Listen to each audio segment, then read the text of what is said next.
Hi friends, welcome to Nisha's home cooking. അപ്പോൾ ഇന്നത്തെ നമ്മുടെ റെസിപ്പി ഒരു ചിക്കൻ കറിയാണ്. നമുക്ക് അപ്പത്തിൻ്റെ കൂടെ, ചപ്പാത്തിൻ്റെ കൂടെ, റൈസിൻ്റെ കൂടെയൊക്കെ ഉപയോഗിക്കാൻ പറ്റുന്ന ടേസ്റ്റി ആയിട്ടുള്ളൊരു ചിക്കൻ കറി പ്രിപ്പറേഷനാണ്. അപ്പോൾ നമുക്ക് വീഡിയോയിലേക്ക് പോയി നോക്കിയാലോ ഇതെങ്ങനെയാണ് ഉണ്ടാക്കുന്നതെന്ന്.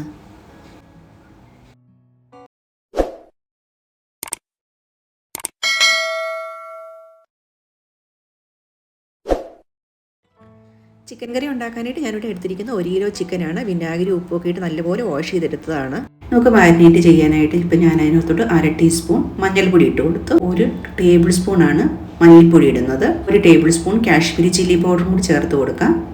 പിന്നെ 1 ടേബിൾ സ്പൂൺ കോൺഫ്ലോറും കൂടി ചേർത്തിട്ടുണ്ട്. ഇനി വേണ്ടത് 1 ടീസ്പൂൺ കുരുമുളക് പൊടിയും അതുപോലെ തന്നെ 1 ടീസ്പൂൺ ഗരം മസാല പൊടിയും 1 ടേബിൾ സ്പൂൺ ഓയിൽ, ഞാൻ വെളിച്ചെണ്ണയാണ് ചേർത്ത് കൊടുത്തിരിക്കുന്നത്, അതും കൂടി ചേർത്തിട്ടുണ്ട്. പിന്നെ 1 നാരങ്ങയുടെ നീരെടുത്തിട്ടുണ്ട്. ആവശ്യത്തിന് ഉപ്പും കൂടി ചേർത്തിട്ട് നമുക്കിത് നല്ലപോലെ ഇതിനെ മിക്സ് ചെയ്തെടുക്കണം. എല്ലാം മസാലയൊക്കെ കൂടി നല്ലപോലെ ചേർന്ന് വരാൻ വേണ്ടിയിട്ട് നമ്മളിപ്പോൾ ഞാൻ കൈകൊണ്ട് തന്നെയാണ് മിക്സ് ചെയ്തെടുക്കുന്നത്. നല്ലപോലെ മിക്സ് ചെയ്തെടുത്തിട്ടുണ്ട്. ഇനി നമുക്കിതിനെ കുറച്ച് നേരം റെസ്റ്റ് ചെയ്യാൻ വെക്കണം. ഞാനിപ്പോൾ കുറച്ച് നേരം വെക്കുന്നുണ്ട്, 1-2 മണിക്കൂർ ഞാൻ വെക്കുന്നുണ്ട്.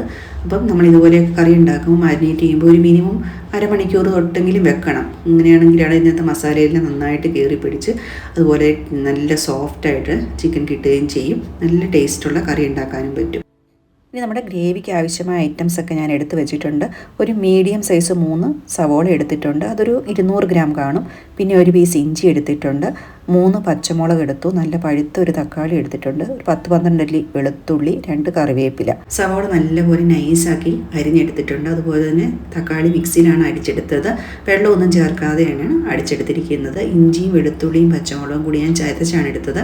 അരിഞ്ഞെടുക്കുന്നതിനേക്കാളും കുറച്ചും കൂടി നല്ല ടേസ്റ്റായിട്ട് കിട്ടുന്നത് ഇങ്ങനെ ചതച്ചെടുക്കുമ്പോഴാണ്. ഇനി നമ്മുടെ ഈ കറിയുടെ പ്രത്യേകത, നമ്മൾ ഈ ചിക്കൻ ആദ്യം ഒന്ന് വറുത്തെടുത്തിട്ടാണ് ഉണ്ടാക്കുന്നത്. വറുക്കുന്നതെന്ന് പറയുമ്പോഴത്തേക്കും ഫുള്ളായിട്ട് നമ്മൾ വറുക്കുന്നില്ല, ഒരു 50% വെന്താൽ മതി. അപ്പോൾ ഈ ചിക്കന് നല്ലൊരു കളറും മസാല, നമ്മളിപ്പോൾ മാരിനേറ്റ് ചെയ്ത മസാലയൊക്കെ നമ്മൾ പിടിച്ചിട്ട് നല്ലൊരു ടേസ്റ്റും കളറും ഒക്കെ കിട്ടും. അപ്പോൾ അത് നമുക്കിതിനെ വറുത്തെടുക്കാം. അപ്പോൾ ചിക്കൻ വറുക്കാനായിട്ട് ഇപ്പം ഞാനൊരു കടായി വെച്ചിട്ടുണ്ട്. അതിനകത്തോടെ ഒരു 3 ടേബിൾ സ്പൂൺ വെളിച്ചെണ്ണയാണ് ഒഴിച്ചു കൊടുക്കുന്നത്. ഷാലോ ഫ്രൈ ആണ് ചെയ്യുന്നത്, കാരണം ഒത്തിരി ഓയിൽ ഒഴിച്ചിട്ട് ഡീപ് ഫ്രൈ ചെയ്യുന്നില്ല. അപ്പോൾ നമുക്ക് ആദ്യം തന്നെ ചിക്കൻ പീസുകൾ അതിനകത്തോട്ട് വെച്ച് കൊടുക്കാം. മീഡിയം തീയിൽ നമുക്ക് ചേർന്ന് അടച്ച് വെച്ച് വേവിക്കാം. ഇപ്പം നമുക്ക് ഒന്ന് തുറന്ന് നോക്കാം. കണ്ടോ, ഇപ്പം ആദ്യത്തെ സൈഡ് റെഡി ആയിട്ടുണ്ട്. നമുക്ക് സൈഡ് തിരിച്ചിട്ട് കൊടുക്കാം.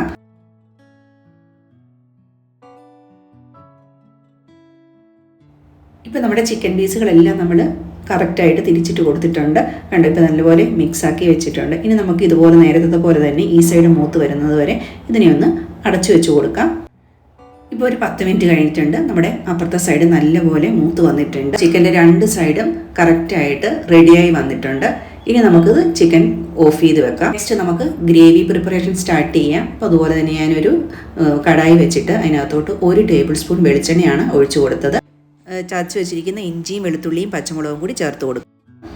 അപ്പോൾ ഒരു 10 സെക്കൻഡോടെ നമുക്ക് വഴറ്റുമ്പോൾ തന്നെ അതിൻ്റെ പച്ചമണമൊക്കെ മാറിക്കിട്ടും. ഇപ്പോൾ ഇഞ്ചിയും വെളുത്തുള്ളിയുടെയൊക്കെ പച്ചമണം മാറിയിട്ടുണ്ട്. ഈ സമയത്ത് നമുക്ക് അരിഞ്ഞു വെച്ചിരിക്കുന്ന സവോള ചേർത്ത് കൊടുക്കാം. അപ്പോൾ നമ്മൾ ഓൾറെഡി ചിക്കനിൽ ഉപ്പ് ചേർത്തിട്ടുണ്ട്. അപ്പോൾ നമുക്ക് ആവശ്യമായിട്ട് ഉള്ള ഉപ്പെന്ന് പറയുന്നത് ഇപ്പോൾ ഇതിലുള്ള ഇപ്പോൾ ചേർക്കുന്ന സവോളയുടെയും തക്കാളിക്കുള്ള ആവശ്യത്തിലുള്ള ഉപ്പ് ചേർത്താൽ മതി. അപ്പോൾ ഞാൻ കുറച്ച് ഉപ്പ് ഇപ്പോൾ ചേർത്ത് കൊടുക്കുന്നുള്ളൂ. ഇനി ഇതിനെ നമുക്ക് നല്ലപോലെ ഒന്ന് സോട്ട് ചെയ്തെടുക്കാം.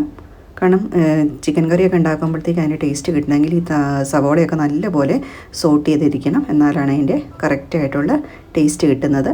ഏകദേശം ഒരു ബ്രൗൺ വരെ ആകുന്നവരെ നമുക്ക് ഇതുപോലെ തന്നെ സോട്ട് ചെയ്ത് കൊടുക്കണം. ഇപ്പോൾ ഏകദേശം നമ്മുടെ ഒരു 5-10 മിനിറ്റ് കൊണ്ട് നമ്മുടെ സവോള റെഡിയായി വന്നിട്ടുണ്ട്. അരച്ചു വച്ചിരിക്കുന്ന തക്കാളിയാണ് ഇതിനകത്തോട്ട് ഞാൻ ചേർത്ത് കൊടുക്കുന്നത്. തക്കാളിയും കൂടി ചേർത്ത് കൊടുത്തതിന് ശേഷം ഇതെല്ലാം കൂടി നല്ലപോലെ മിക്സായി ഓയിലൊക്കെ തെളിഞ്ഞു വരുന്നത് വരെ വേണം നമുക്കിത് വഴറ്റി കൊടുക്കാനായിട്ട്. ഇപ്പം തക്കാളിയും സവോളയും എല്ലാം നല്ലപോലെ വഴന്ന് ഓയിലൊക്കെ തെളിഞ്ഞ് വന്നിട്ടുണ്ട്. ഇനി നമുക്ക് ഇതിനകത്തോട്ട് ആവശ്യത്തിനുള്ള മസാലയൊക്കെ കൂടി ചേർത്ത് കൊടുക്കാം. ഓൾറെഡി ചിക്കൻ മാരിനേറ്റ് ചെയ്യുമ്പോൾ ഓൾറെഡി മസാല ചേർത്തുകൊണ്ട് ഇനി ഇതിനോട് ആവശ്യമുള്ള മസാലകളാണ് നമ്മൾ ചേർക്കുന്നത്. അപ്പോൾ ആദ്യം ഒരു 1/4 ടീസ്പൂൺ മഞ്ഞൾപ്പൊടി ചേർത്ത് കൊടുത്തിട്ടുണ്ട്. പിന്നെ കുറച്ചും കൂടി കാശ്മീരി ചില്ലി പൗഡർ, ഞാനിപ്പോൾ 1 ടീസ്പൂണാണ് കാശ്മീരി ചില്ലി പൗഡർ ചേർത്ത് കൊടുത്തത്. ഇപ്പം ഞാൻ നല്ല എരിവുള്ള മുളക് ചേർക്കുന്നില്ല, പച്ചമുളകും കാശ്മീരി ചില്ലി പൗഡറും മാത്രമാണ് ഇത് ചേർത്തത്. അപ്പോൾ നിങ്ങൾക്ക് ഒത്തിരി എരിവ് വേണമെങ്കിൽ വേറെ മുളക് പൊടി വേണേൽ ചേർക്കാം. അതിനുശേഷം ഞാൻ 1 ടേബിൾ സ്പൂൺ കൂടി മല്ലിപ്പൊടി ചേർത്ത് കൊടുത്തു. 1/4 ടീസ്പൂണാണ് ഞാൻ ഗരം മസാല പൗഡർ ചേർത്ത് കൊടുത്തത്. അപ്പോൾ ഇത്ര മാത്രമേ ചേർത്തിട്ടുള്ളൂ. ഇപ്പോൾ ചേർത്ത് കൊടുത്ത മസാലയുടെയൊക്കെ പച്ചമണം മാറാനായിട്ട് നമുക്ക് 1-2 മിനിറ്റ് ഒന്ന് സോട്ട് ചെയ്ത് കൊടുക്കാം. കാശ്മീരി ചില്ലി പൗഡർ മല്ലിപ്പൊടിയൊക്കെ ഉള്ളത് കൊണ്ട് അതിൻ്റെ പച്ചമണം മാറിയില്ലെങ്കിൽ കറിക്കൊരു ടേസ്റ്റ് ഉണ്ടാകുകയില്ല. അപ്പോൾ മസാലയുടെയൊക്കെ പച്ചമണം മാറിയിട്ടുണ്ട്. ഈ സമയത്ത് നമുക്ക് വറുത്ത് വെച്ചിരിക്കുന്ന ചിക്കൻ പീസുകൾ ചേർത്ത് കൊടുക്കാം. അതോടൊപ്പം അതിനകത്ത് കുറച്ച് ഓയിൽ മിച്ചം ഉണ്ടായിരുന്നു, അതും കൂടി നമ്മൾ ചേർക്കുന്നുണ്ട്. ഇനി നമുക്ക് ആ ചീനിച്ചട്ടി കഴുകി കുറച്ച് ചൂടുവെള്ളത്തിലാണ് ഞാൻ കഴുകിയെടുക്കുന്നത്. ഞാൻ 250 ml ആണ് വെള്ളം ചേർത്ത് കൊടുക്കുന്നത്. അപ്പോൾ ഇതിനകത്ത് നമുക്കിനി ചിക്കനകത്ത് നിന്ന് വെള്ളം ഇറങ്ങി വരാനൊന്നുമില്ല. ചിക്കൻ വേകാനും ബാക്കി ആവശ്യത്തിന് നമുക്ക് ഗ്രേവിക്കും നമ്മൾ ആവശ്യത്തിന് വെള്ളം ചേർത്ത് കൊടുക്കണം. അപ്പോൾ ചൂടുവെള്ളമാണ് ചേർത്ത് കൊടുക്കുന്നത്, എന്നാലേ അതിന് ടേസ്റ്റ് ഉണ്ടാകത്തുള്ളൂ. ഞാനൊരു 250 ml ചേർത്തിട്ടുള്ളൂ, കാരണം എനിക്കിതൊരു കുറിയ ടൈപ്പ് കറിയാണ് എടുക്കുന്നത്. ഒത്തിരി ഗ്രേവി, നീണ്ട ഗ്രേവി അല്ല, മീഡിയം തിക്നെസ്സോട് കൂടിയ ഒരു ഗ്രേവി പാകത്തിലാണ് നമ്മൾ എടുക്കുന്നത്. അപ്പോൾ നിങ്ങൾക്ക് കൂടുതൽ നീണ്ടത് വേണമെങ്കിൽ കുറച്ചും കൂടി വെള്ളം ചേർത്ത് കൊടുക്കണം. ഇനി നമുക്കിതിനെ ഒന്ന് അടച്ചു വെച്ചിട്ട് ഒരു 10 മിനിറ്റ് നേരം വേവിക്കാം. അപ്പോൾ ഇതിൻ്റെ മസാലയും ഗ്രേവിയൊക്കെ കൂടി ചേർന്ന് നല്ല അടിപൊളി ടേസ്റ്റായിട്ട് കിട്ടുന്നതായിരിക്കും. ഇനി നമുക്കിതിനകത്തോട്ട് കുറച്ച് കസൂരി മേത്തി ചേർത്ത് കൊടുക്കണം. അപ്പോൾ കസൂരി മേത്തി നമ്മളൊരു ചൂടായ ദോശത്തവയിലോ ചപ്പാത്തി തവയിലോ വെച്ചൊന്ന് ചൂടാക്കിയിട്ട് തീയൊന്നും കത്തിക്കാതെ ജസ്റ്റ് ഒന്ന് സോട്ട് ചെയ്ത് എടുക്കണം. കാരണം തീ കത്തിച്ച് കഴിഞ്ഞാൽ അത് കരിഞ്ഞു പോകും. ഒന്ന് ഇളക്കിയിട്ട് അതിങ്ങനെ നല്ലപോലെ ക്രിസ്പി ആയി വരും. അപ്പോൾ നമുക്കൊന്ന് കൈ കൊണ്ട് ഇങ്ങനെ പൊടിച്ചിട്ട് വേണം കറിയിലോട്ട് ചേർത്ത് കൊടുക്കാൻ. അപ്പോൾ നല്ലൊരു ടേസ്റ്റ് കിട്ടും. ഇപ്പോൾ ചിക്കൻ വേവിക്കാൻ വെച്ചിട്ട് ഒരു 10 മിനിറ്റായി. നമുക്ക് തുറന്ന് നോക്കാം. കണ്ടോ, എണ്ണയൊക്കെ നല്ലപോലെ തെളിഞ്ഞ് ചിക്കൻ ഇപ്പോൾ നല്ല പാകത്തിന് വെന്ത് വന്നിട്ടുണ്ട്. ഈ സമയത്ത് നമ്മുടെ പൊടിച്ചു വെച്ചിരിക്കുന്ന കസൂരി മേത്തി അതിനകത്തോട്ട് ചേർത്ത് കൊടുക്കാം. ഇപ്പോൾ നല്ലൊരു ഫ്ലേവറാണ് കേട്ടോ. നമ്മൾ റെസ്റ്റോറൻറ്റിൽ നിന്നൊക്കെ കിട്ടുന്ന ചിക്കൻ കറിയുടെ പോലത്തെ നല്ലൊരു ഫ്ലേവറാണ് ഇപ്പോൾ നമുക്കിതുകൊണ്ട് കിട്ടുന്നത്. അതിനുശേഷം നമുക്കിതെല്ലാം കൂടി ഒന്ന് മിക്സ് ചെയ്തെടുക്കാം. ഇനി ഇതിനകത്തോട്ട് നമ്മൾ ചേർത്ത് കൊടുക്കുന്നത് ഫ്രഷ് ക്രീമാണ്. ഇപ്പം ഞാനിവിടുന്ന് ഒരു 2 ടേബിൾ സ്പൂൺ ഫ്രഷ് ക്രീം ചേർക്കുന്നുണ്ട്. ഈ ഫ്രഷ് ക്രീം കൂടി ചേർത്ത് കൊടുക്കുമ്പോഴാണ് ഇതിൻ്റെ കറക്റ്റായിട്ട് പെർഫെക്റ്റ് ടേസ്റ്റ് കോമ്പിനേഷൻ കംപ്ലീറ്റ് ആവണത്. അപ്പോൾ അതും കൂടി ചേർത്തതിന് ശേഷം ഈ സമയത്ത് നമുക്ക് തീ ഓഫ് ചെയ്യാം. തീ ഓഫ് ചെയ്തതിന് ശേഷം ഇതിനെല്ലാം കൂടി ഒന്ന് കറക്റ്റായിട്ടൊന്ന് മിക്സ് ചെയ്യാനായിട്ട് നമുക്കൊന്ന് ഇളക്കി കൊടുക്കണം. അതിനുശേഷം നമുക്ക് 1 മിനിറ്റോ 2 മിനിറ്റ് മാത്രം ഒന്നും കൂടി അടച്ച് വെച്ചിട്ട് ഇതിനെ ഒന്ന് വേവിച്ചെടുക്കാം. ഇപ്പം ചിക്കൻ കറി ഫുള്ളായിട്ട് റെഡി ആയിട്ടുണ്ട്. ഞാൻ ഇച്ചിരി കറിവേപ്പിലയും കൂടി അതിൻ്റെ പുറത്ത് ഇട്ട് കൊടുത്തായിരുന്നു. ഞാൻ മല്ലിയില ഇട്ടിട്ടില്ല.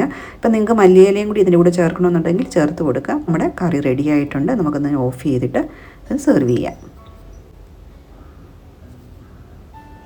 അങ്ങനെ ടേസ്റ്റി ആയിട്ടുള്ള നമ്മുടെ ചിക്കൻ കറി ഇപ്പോൾ റെഡിയായി വന്നിട്ടുണ്ട്. ഈ കറി നമുക്ക് അപ്പത്തിൻ്റെ കൂടെ, ചപ്പാത്തിയുടെ കൂടെ, ചോറിൻ്റെ കൂടെ, എന്തിൻ്റെ കൂടെ നമുക്ക് ഉപയോഗിക്കാൻ പറ്റിയ അത്ര നല്ലൊരു ഗ്രേവി ആയിട്ടുള്ളൊരു ചിക്കൻ കറിയാണ്.